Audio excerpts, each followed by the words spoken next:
Good afternoon. I'm Justin Edmondson, and this is Chapman News, the podcast for Friday, May 1st, 2020. We're glad to have you with us. Let's get started with the day's major headlines. More grim milestones in the United States and around the world. There are now over 3.27 million cases of the coronavirus, with more than 234,000 deaths around the world. In the U.S., we have surpassed 1 million confirmed cases, with the death toll crossing 63,800. The virus has now taken more lives than the Vietnam War in the U.S., and new CDC data suggests that this number could be much higher than what is being reported. Despite these rising numbers, President Trump announced that the federal government will not be extending its social distancing guidelines, which expired last night. At least 31 states are planning to reopen over the next few days, and more than a dozen states, including Texas, Alabama, Tennessee, and Maine, are partially reopening businesses today. Top coronavirus expert Dr. Anthony Fauci warning states that premature action could lead us back into the same boat that we were in a few weeks ago. And the U.S. intelligence agencies have concluded that the coronavirus is not man-made. This news comes as the president continues to shift the blame to China. The president said last night that he had specific evidence, but refused to say what it was. But also the big news this week may be a glimmer of hope, as the new antiviral drug, remdesivir, shows promising results against the coronavirus. Dr. Fauci announcing that the drug could soon be the standard of care for patients with COVID-19. With more on the experimental drug and its effects, we have Lindsay Arabian with our medical report. Lindsay? That's right, Justin. Dr. Anthony Fauci made the announcement about remdesivir at an Oval Office meeting with the president. He expressed what he called cautious optimism about early trial results of the drug. The drug does not cure COVID-19, but it may slow the spread. Patients who have been treated with it say they felt better in a couple of days. Dr. Fauci says the importance of remdesivir is that it shows that the virus may respond to some drugs. It is up to federal agencies to fast-track the drug so doctors can start using it. Reporter Nina Hatton spoke with Dr. Jerica Lamb to discuss the experimental drug. Nina? Thanks, Lindsay. I'm here today with our medical expert, Dr. Jerica Lamb. Today's topic is remdesivir, the drug the FDA is planning to announce emergency use authorization of to treat COVID-19 patients. Jerica, what is remdesivir? Remdesivir is a prodrug. It's an antiviral drug, and it inhibits the RNA polymerase enzyme. This virus uses this enzyme to make more copies of itself.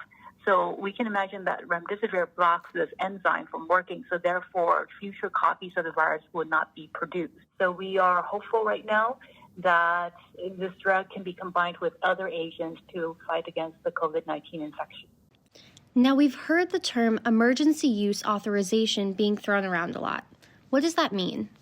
The emergency use authorization, otherwise known as EUA, is issued in response to public health emergencies in our country, and it's intended to offer an urgent need to either diagnose, prevent, or treat a medical threat when there are no adequate and approved treatment options available. With regard to remdesivir, based on the mortality rate, even though it's modest, it shows a decline in patients receiving remdesivir. Also, it shows a recovery time of at least 31% faster than those who did not receive remdesivir.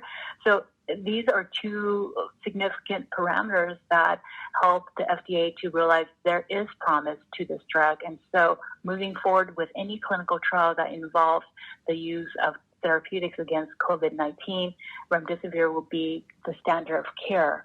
So this is good news for us to use, to have a benchmark drug to use against and compare the efficacy and safety of newer drugs. And are there any potential dangers of expediting this drug? So we need to consider the risks of waiting for that, cure-it-all drug treatment versus using a drug treatment that has shown some benefit.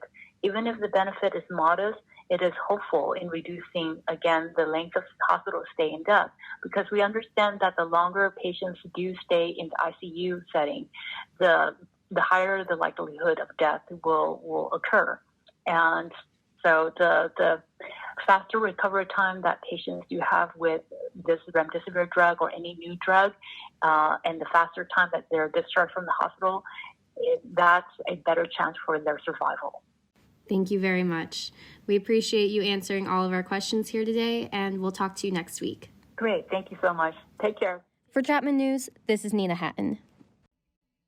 Thanks, Nina. That was our Ask the Expert segment for this week. Several countries have begun clinical trial testing of a COVID-19 vaccine. Multiple companies in the U.S., including Pfizer, are working on a vaccine. They are anticipating results from the trials within a month if successful, and would hope to have approval for widespread use by the end of the year.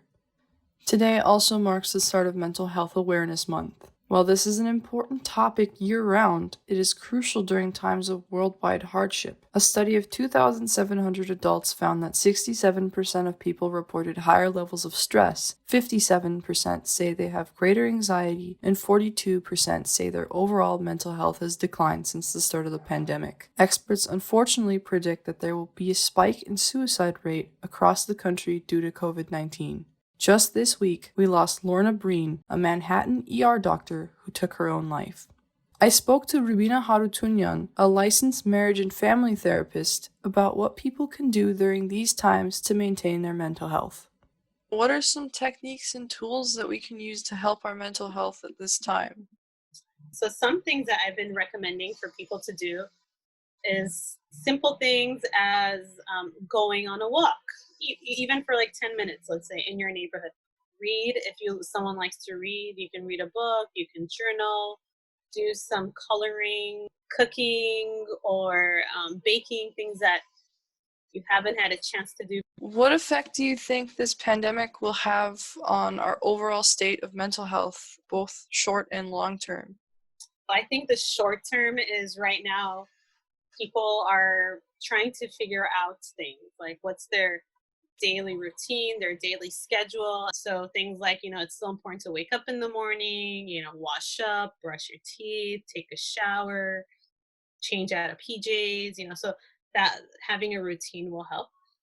But also in the long run, I think we're going to see a lot of various things are going to be coming out of this, especially patients of COVID-19, because this is not only physical, it's also mental too. I think overall we're going to see maybe more stress-related issues, and that can tie then into anger, and then maybe even depression and suicide rates might increase.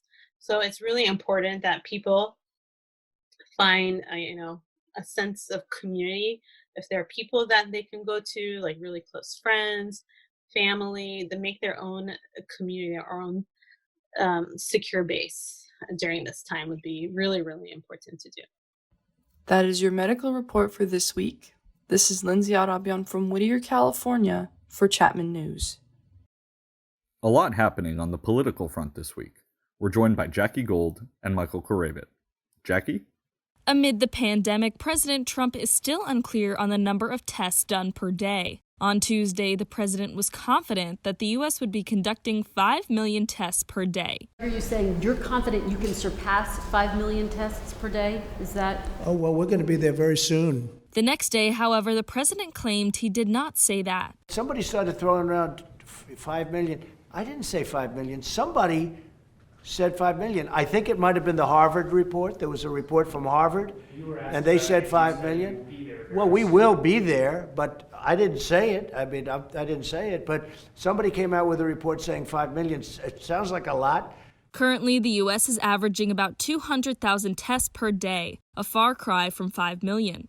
We will not know how widespread the virus truly is until we do a lot more testing. And as more states hit hard by the virus are canceling their primary elections, questions are lingering about whether the general election could be affected. But on Monday, President Trump gave a clear response when he was asked about changing the date of the November election. Never even thought of changing the date of the election. Why would I do that? November 3rd.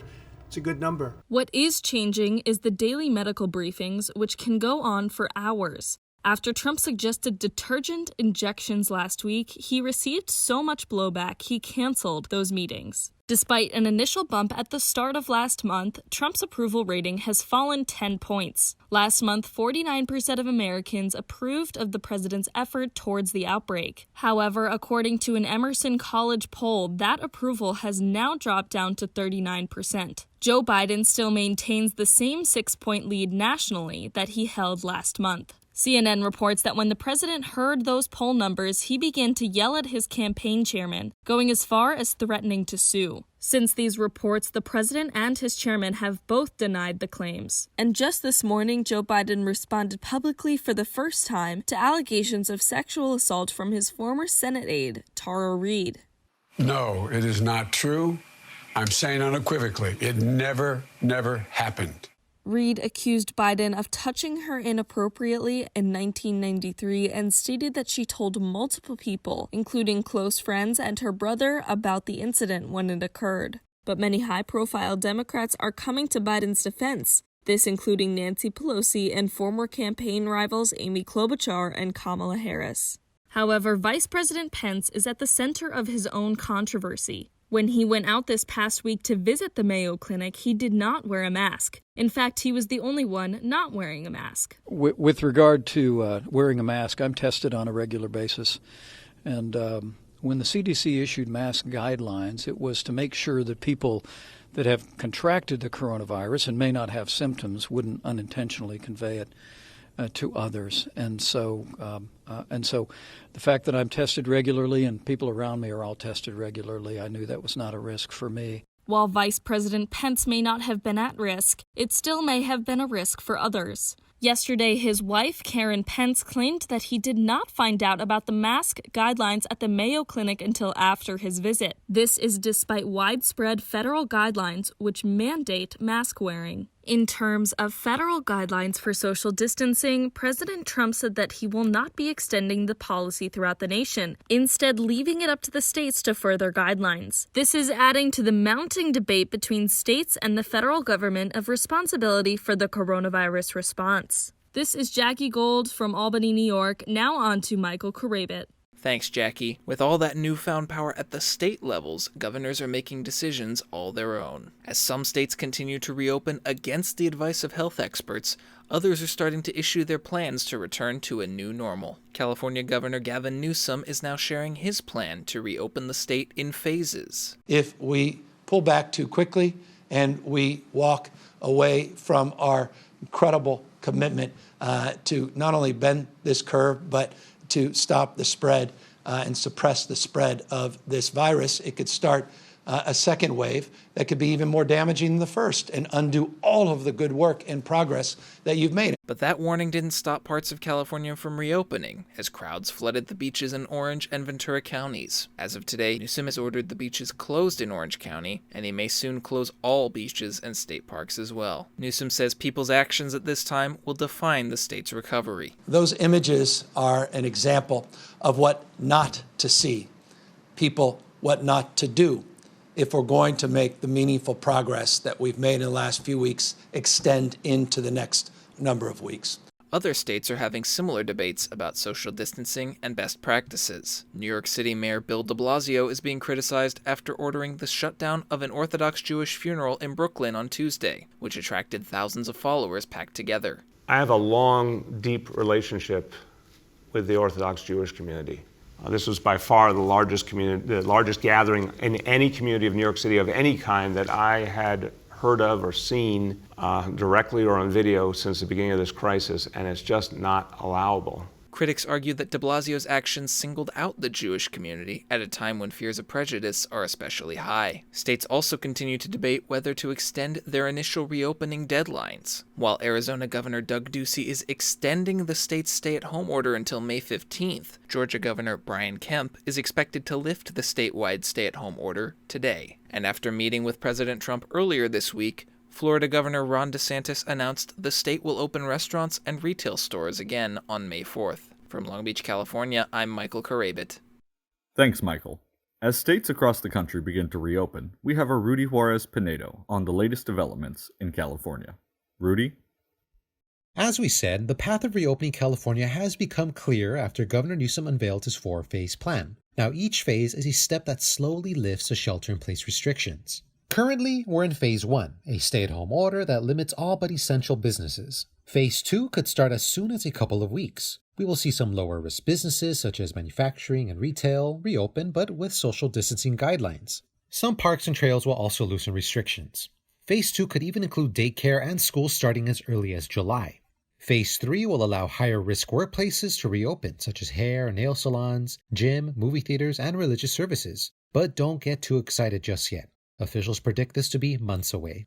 Now, Phase 4 is the goal, when things fully go back to normal. Concerts with thousands of people, crowded sports games, conventions. But alas, Newsom says that a true return to the way things were won't come until a vaccine or herd immunity comes along. And today, a rural California county defied the governor's shutdown orders. Modoc County is now allowing non-essential businesses and restaurants to reopen, making it the first to go against statewide directives. The county currently has no confirmed cases of COVID-19. Now in Los Angeles, Mayor Eric Garcetti announcing tests for all Angelinos regardless of symptoms, becoming the first county in the nation to do so. So how is the city going to pull off testing 10 million residents? Well, there's a pecking order. Priority will first be given to symptomatic, the elderly living in care homes, and those experiencing homelessness. From Whittier, California, this is Rudy Juarez Pinedo for Chapman News.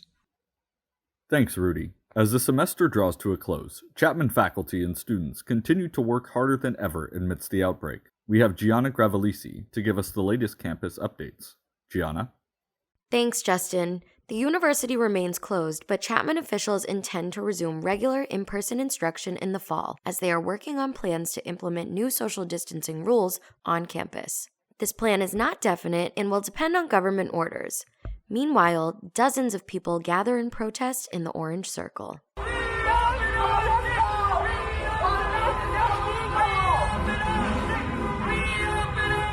Pushing for local business to reopen. Local resident Allison Wright was there to see it happen. There was people in the actual center of the circle where the trees and the benches and stuff are, wrapped all the way around, signs, megaphones, whistles, foghorn, like anything to make noise. Then there was people on like all four corners. There's people walking around like in the middle of the street. I mean, it was pretty intense. People were shoulder to shoulder. No, there was no masks. Like the seniors that were out there had masks on, but the majority did not.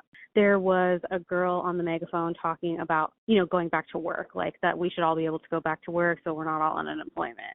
But then there was people, with signs that were either pro or against Trump or pro or against the governor or, so then it was political on some areas.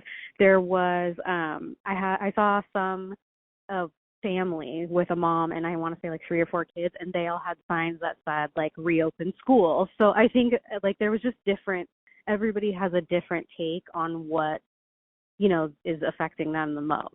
I think it is dumb, to be honest with you. Like I said, I understand the concept of, we want to protest to reopen the state or whatever, but being that the main part of this whole thing has been social distancing, it just seems silly to protest a different way, do a petition. I think the protest almost gets dwindled to, there was this silly protest, whatever, but look, nobody's social distanced or whatever. The social distancing takes precedence of the message. Students from Chapman School of Pharmacy have stepped off campus and right into the medical field. Senior Ramsey Halim is working to take over his family's pharmacy as he takes care of his parents who have been diagnosed with COVID-19. Among the 200 other pharmacy students volunteering in the field, pharmacy professor Carl Hess is continuing the operation of his local drugstore with new changes such as shower curtains that separate him from his customers. An assistant professor of pharmacy says, quote, "The students are getting a crash course in dealing with the unknown." Students that haven't been able to step off campus are adjusting to the new on-campus norm. Many international students that have not been able to travel back home are separated into single units on campus. And students are keeping their spirits up with music. Grammy Award-winning professor Nick Terry faces the challenge of moving his music classes to the virtual world. Thankfully, Chapman has let students borrow instruments. Terry says that he wants class to now be a stress reliever for his students. And Chapman's Giving Day aimed to relieve stress this week by raising over $1 million for students and faculty affected by COVID-19. This has been your Chapman Update for the week. From Boston, I'm Gianna Gravelisi. Thanks, Gianna. Many families are struggling to find their next meal during these tough times. Our Kim Becker has the story on how some OC residents can get the help they need. Kim? On every Saturday in May, Second Harvest Food Bank is holding a pop-up food distribution center at the Honda Center. Sammy Fitzgerald volunteered at the pop-up last weekend, where despite the 12 tents set up to keep things moving, the line of waiting cars grew up to 4 miles long. They file the cars 5 at a time, go to each row, and they just all drive up at once, and then all the people on either side of the cars will come open the trunks. They're also very safe too. If anyone had to leave and come back, you had to wash your hands, sanitize them, and then put gloves back on. Even with over 4,000 cars coming to pick up donations, there were still boxes of food left over. They usually have leftover and give it to either volunteers who need it or bring it back to their pantry. Sammy said that the drive follows strict social distancing guidelines and even has an efficient assembly line set up for distributing the boxes of food in each car. They're super careful. There's one person who only touches the car and one who only touches the food. So it was super organized. The drive is set up for anyone in Orange County in need of food donations, no matter the situation. The interesting thing they said at the beginning of the day, too, was to not make judgments based on the type of cars. There were a lot of families, lots of different types of people. As of now, the Second City Harvest pop-up is not asking for any more volunteers, but you can continue to donate or get more information at feedoc.org. That's feedoc.org. From Orange County, this is Kim Becker. Thanks, Kim. As the economy continues to plummet, more unemployment claims, a fall in GDP, small businesses feel the brunt of the crisis. We have our Anna Montemore with the economic update. Anna? More than 3.8 million Americans have filed for unemployment benefits this week, this bringing the total number of claims to a staggering 30.3 million. But experts say this is just the tip of the iceberg, with the nation's GDP recently falling by 4.8%, this bringing the longest economic expansion to a halt. Consumer spending, which accounts for about 70% of the GDP, plummeted 7.6% in the first quarter, the most since 1980. And today, across the country, employees at large companies including Amazon, Whole Foods, Instacart, and Target are joining in a historical walkout. These workers are protesting for hazard pay and the failure to provide basic protections for frontline workers. And since many non-essential businesses are closed for the time being, shoppers everywhere have had to resort to online shopping. But some may actually be able to go to the mall soon. Simon Property Group, the largest mall operator in the United States, is planning to reopen 49 shopping centers across 10 states. The reopening is set for sometime between today and Monday. After the controversy over big companies getting government loans, the administration says that it will now audit any company that received more than $2 million in help. This after many were upset that the Los Angeles Lakers qualified for a small business loan. Now 18 private and public companies have announced that they will be returning their funds, including the Lakers. And here's an ironic footnote. Despite all the bad economic news, the Dow Jones had its best April since 2008. Go figure. For Chapman News from Seattle, Washington, I'm Anna Montemore. Thanks, Anna. With countries around the world partially or completely shutting down economic activity, a new report shows that global greenhouse emissions are on track to plunge nearly 8% this year. But experts caution that this is not a good thing unless governments shift to cleaner energy as part of their recovery. With more on what's happening around the world, we have our Jada Sandhu with the International Report. Jada? Heading into May, some countries are now planning to ease lockdown restrictions. The Swiss government plans to reopen shops, sports, restaurants, and most schools starting May 11th. Spain also plans to ease restrictions starting May 11th. Phase 1 will include reopening small shops and allowing individuals to resume exercising. However, they will not require the use of face masks. And New Zealand is in Phase 3 of reopening the country, which means people are now able to eat at fast food restaurants. A burger place in Auckland even required police to enforce crowd control. France is taking a different approach by color-coding their lockdown into red and green zones. These zones will help the country to ease lockdown restrictions, with red zones having stricter rules for reopening. However, not all countries are moving ahead. Italy's death toll has now surpassed 27,500. And in the UK, 108 social and healthcare workers have died from the coronavirus. In Russia, the prime minister says it is impossible to give an exact date as to when the country can reopen. And Germany is advising against foreign travel until June 14th. But Greece is planning to welcome summer visitors while implementing social distancing rules. Now, coronavirus has worsened the financial crisis in Lebanon, and people are taking to the streets to protest as food prices are increasing and people are going hungry. Germany and the U.S. pharmaceutical company Pfizer say they will test the COVID-19 vaccine in the U.S. starting next week. Depending on the results, the vaccine may be ready for use in the fall. And every year, tourists flock to the Netherlands to see the tulip fields, but not this year. So, one Dutch family left a message to all the travelers who were unable to see the bloom. In the flowers, they wrote, "See you next year," and carved out a giant red heart. Reporting for Chapman News from Orange, California, I'm Jada Sandu. Thanks, Jada. Some major developments in the entertainment world this week. From new releases to Oscar exceptions, we have Jules Rector with the latest in quarantainment. Jules?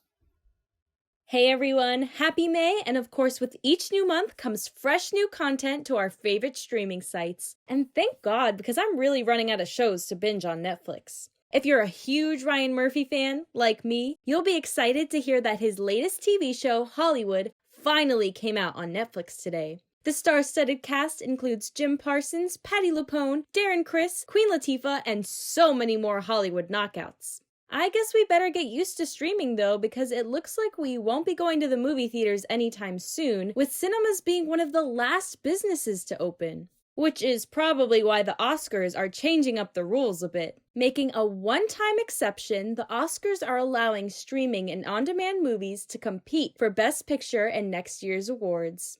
I'm sure this announcement really ticked off some major movie theater chains because studios like Universal are starting to realize that their films might be doing better on streaming services. Their latest online release, Trolls World Tour, actually did better than the first movie, and they may want to keep their films online even when theaters do open back up. But AMC Theaters said they would no longer play any Universal Studios films in theaters globally if Universal decides to stream their films online as well as an in-theater release.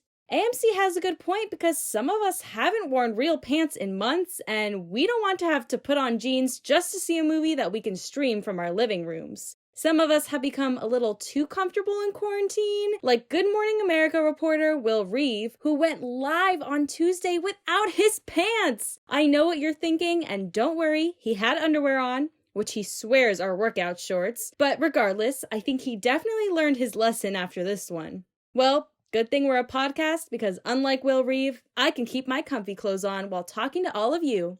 Hang in there, everyone, and don't forget to put your pants on for your next Zoom meeting. That was your quarantainment this week. Reporting from Jensen Beach, Florida, I'm Jules Rector. Thanks, Jules, especially for that reminder to put on pants. We all need to hear that these days. We like to end our show every week with a spotlight on a hero, with our weekly feature, Making a Difference.